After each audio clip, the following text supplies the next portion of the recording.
And I would also think that a sweet spot for SIMLAB stages plus Matterport would be commercial office spaces, multifamily homes, single family homes, and communities that are being built out.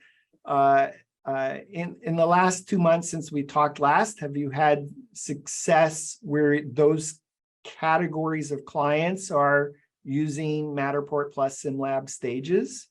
Yes, a lot of private users. So I would say that half of those number is like a private users that just want to test it, playing with the Axis device and doing the Matterport scans on his Matterport own. Axis, AXIS. Yeah, so yes, yeah. But another half of it, this amount of this over 200 customers, this is actually pilot that we are driving, and most of those pilots, where you compare the typical characteristic project, it's office spaces and residential, as well as the multifamily buildings developers. We call it in Europe developers, but it's like a home builders. And companies that are using this are monitoring the status of subcontractors on a construction site using stages. And is this for commercial spaces that's new construction, for renovation? Is it for both? Actually, both, although more of them are renovations, because it's much more easier to capture current status, not starting with the hole in the ground or just the PDFs as the blueprints.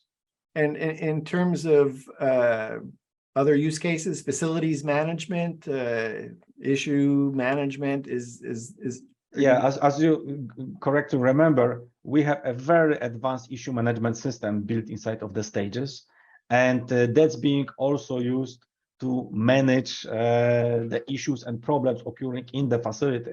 So very often, if there is a renovation needed and they already have a Matterport scan, they then are using stages to capture not only the geometry, what happened before and after, but also full workload and task management is also happening in stages. And this is something really, really powerful that we can provide.